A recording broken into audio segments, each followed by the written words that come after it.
좋아요, 구독. 네, 안녕하세요. 미국 시장이 혼조로 마감했네요. 네, 혼조세로 마감을 했습니다. 다들 아시겠지만 이번 주에 모두가 좀 경제 지표에 주목을 하고 있는 상황이죠. 연준이 또 가장 중요하게 생각하고 있는 이 PCE 물가지수 발표가 됐는데요. 7월 개인 소비 지출 가격 지수가 전년 같은 달 대비해서 3.3% 상승을 했습니다. 6월 상승률이 3%였는데 그것보다 소폭 상승한 수치입니다. 자, 올해 초부터 시작됐던 이 물가 하락세에 비교하면은 좀 속도가 좀 둔화된 건 사실이잖아요. 그래서 시장에 조금은 부담으로 좀 작용을 한 것 같습니다. 근원 PCE 가격 지수 같은 경우에 이 기조적인 물가 흐름을 보여주는 주요 수치죠. 상승률 같은 경우에 전년 같은 달 대비해서 4.2%로 예상치에 부합을 한 모습입니다. 미국 이 고용시장 상황을 가늠할 수 있는 신규 실업수당 청구 건수가 3주 연속 지금 감소세를 이어가고 있는데요. 이번에는 4,000명 감소한 22만 8천 건을 기록을 했습니다. 시장 예상치가 23만 5천 명이었는데 이걸 밑돈 수치였어요. 23만 건 아래로 떨어지면서 전주 대비 감소세를 보였습니다. 자, 이번 주 시장에서 이 고용에 대한 키워드 굉장히 강했습니다. 시장도 이렇게 안도를 할 수 있었던 부분이 고용의 둔화였겠죠. 주말에 이제 고용 보고서 발표를 앞두고 기대감이 높아질 수 있는 숫자가 아닐까 싶습니다. 자, 그런데 이번에 이 챌린저 그레이슨 크리스마스가 발표한 8월 감원 계획이 이 7만 5,151명으로 전월보다 217% 급증을 했는데요. 이거는 올해 들어서 가장 큰 월별 증가 폭입니다. 왜 그러냐면은 미국에서 이 가장 큰 트럭 회사 옐로가 파산한 영향을 좀 반영을 했습니다. 자, 여기에 더해서 투자자들까지도 이 8월 달 고용 보고서를 주시하고 있는 상황입니다. 최근 이 ADP가 발표한 민간 부분 고용이 예상치를 밑돌면서 고용이 예상보다 빠르게 좀 둔화하고 있다라는 전망을 강화했습니다.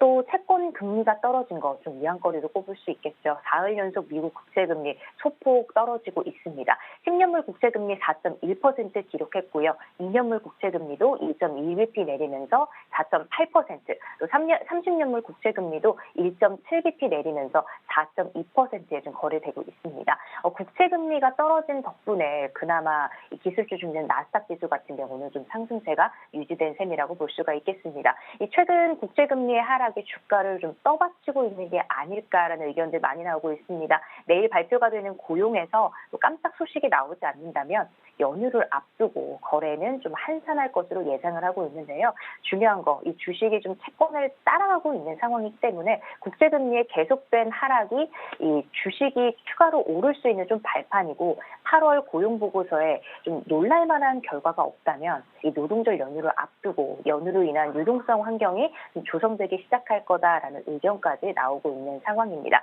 달러 좀 모처럼 강세를 보였는데요. 달러 인덱스 전 거래에 대비해서 0.46% 올라서 103.63을 가리켰습니다. 자, 미국의 이 인플레이션, 지난해 정말 치솟았던 그런 고물가 같은 경우에 연준의 강한 긴축으로 상당수 좀 내려오기는 했습니다. 하지만 연준이 목표로 하고 있는 지금 2% 인플레이션에 다가가려면 아직은 좀 멀었죠. 실제 파월 의장이 수차례 언급을 한 게 인플레 싸움은 갈 길이 멀다라고 이야기를 했잖아요. 물가가 좀 일부 다시 조금은 꼬리를 드는 모습도 나오고 이대로 물가가 좀 고착화될 우려도 지금 커지고 있습니다. 연준이 인플레와 싸움에서 좀 승리를 외치기에는 아직까지 좀 갈 길이 멀어 보입니다. 이 발표되는 지표들의 수치, 또 국민들이 몸소 느끼는 경제 상황은 분명히 다를 겁니다. 또 이야기하기로는 이 지표들이 경제 지표들을 좀 중요하게 보겠다라고 이야기한 것도 있죠. 자, 이렇게 9월 금리 동결을 또 가정하는 상황 속에서 인상 사이클 종료에 도달했는지에 대한 의문 계속 남아 있기는 합니다. 다만 금리 인상 사이클이 종료가 되면 대형 기술주에서도 계속 좀 강세를 보여온 특히 성장주들에 좀 긍정적일 거다라는 의견까지 있다라는 말씀 전해드리도록 하겠습니다. 미국 시장이 뭐 혼조세로 마감은 했습니다만 채권 금리가 좀 안정이 되면서 시장은 뭔가 상승할 뭔가 실마리를 좀 찾으려고 자꾸 노력을 하겠죠. 자, 이렇게 좀 업종별로 좀 보고 싶은데 말이죠. 미국의 반도체 지수 0.7% 올랐고 마이크론도 2.7% 올랐습니다만 어제는 좀 아마존이 좀 특이한 상황이었습니다. 네, 어제 아마존의 주가 상승이 있었습니다. 지금 보시면은 아마존이 이 캐나다 온라인 쇼핑 업체죠. 쇼피파이와 함께 이 서비스를 출시를 하면서 동반 강세를 보였는데 아마존 지금 2.4%대 기록을 하고 있고 쇼피파이 같은 경우는 10% 넘게 지금 급등을 한 모습을 보실 수가 있습니다. 이번에 쇼피파이와 이 제휴한 바이위드 프라임을 출시하면서 상승세를 보였는데요. 이 최대 전자상거래 기업답게 계속해서 또 새로운 것들, 또 업그레이드가 된 버전들이 출시가 되면서 아마존 같은 경우 계속 좋은 흐름을 지금 보이고 있는 상황입니다. 또 장중에는 또 연중 최고가를 경신하기도 한 모습 보이고 있습니다. 아무래도 아마존닷컴 또 큰 종목인 만큼 시가총액 상위에 있는 종목인 만큼 앞으로의 흐름도 주목하면 좋을 것 같고요. 엔비디아 오늘은 조금 하락한 모습이지만 오늘 소식을 가지고 나온 이유가 뭐냐면 이제 500달러에 근접을 했잖아요.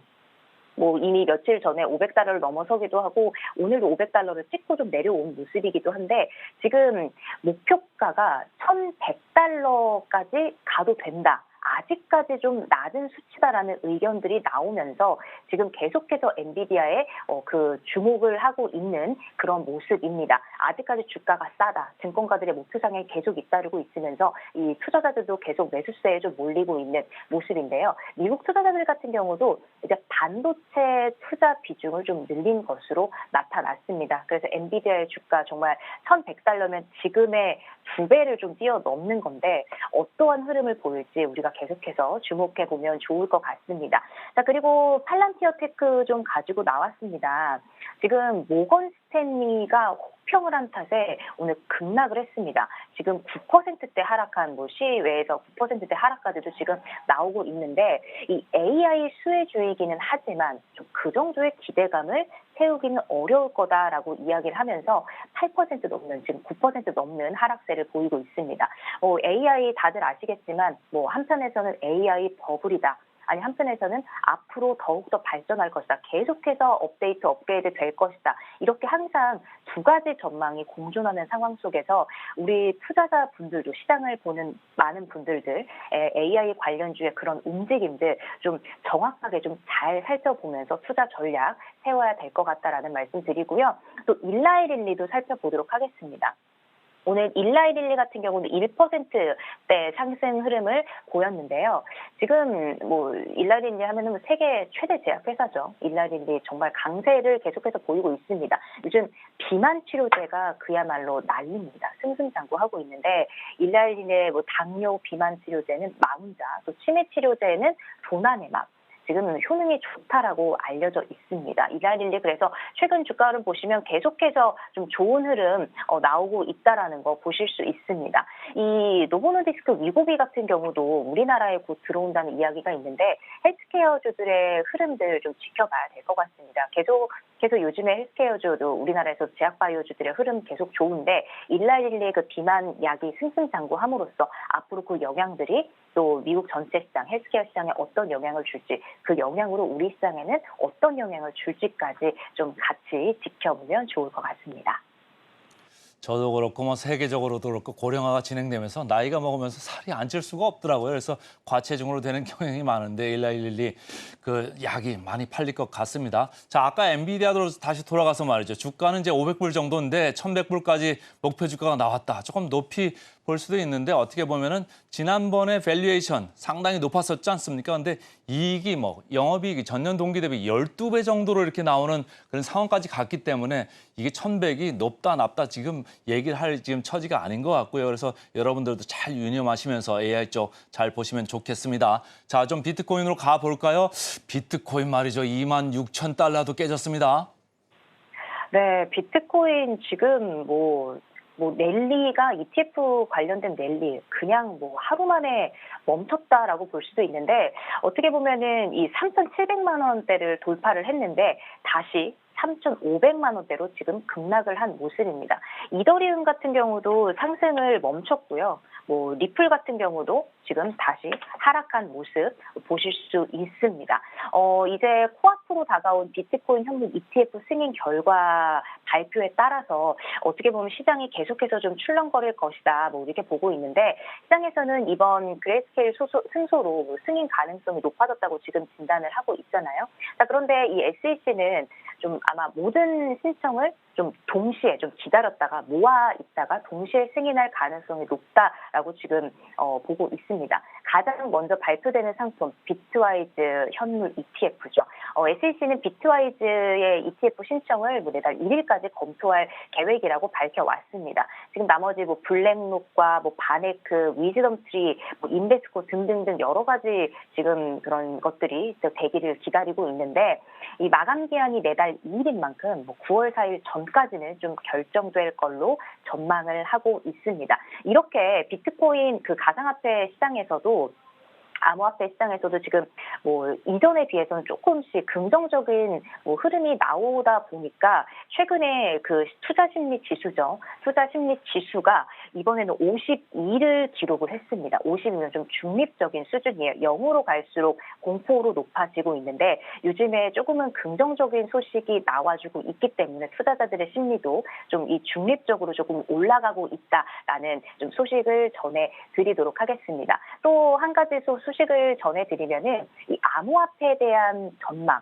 좀 언제나 좋은 흐름들 좀 좋지 않은 흐름들 계속 양쪽 이슈가 다 있죠. 오늘 조금 그래도 긍정적인 이슈를 하나 전해드린다면 이 골드만삭스 출신 유명 매크로 투자자이자 리얼비전의 CEO 이 라울 팔이요. 최근에 유튜브 채널을 통해서 좀 언급을 했습니다. 암호화폐가 미국의 기술주보다 나은 투자자가 될 수 있다라는 아주 좀 파격적인 언급을 했는데요. 이 암호화폐 기술이 이 토큰을 사용해서 블록체인의 가치를 표시해주는 이 탈중앙화 데이터베이스잖아요. 그래서 뭐 통신, 뭐 AI 뭐 이런 네트워크 관련 기업들의 주식을 매수해서 네트워크의 지분 일부를 소유할 수는 있지만 이 블록체인 같은 경우는 투자자와 뭐 사용자가 직접 네트워크를 소유해서 운영할 수 있기 때문에 가치가 더욱더 무한대로 증식하는 지금 현재 디지털 세상에서는 블록체인의 좀 희소성을 창출해낼 수 있다면 있다라고 이야기를 하면서 엄청나게 좀 좋은 소식을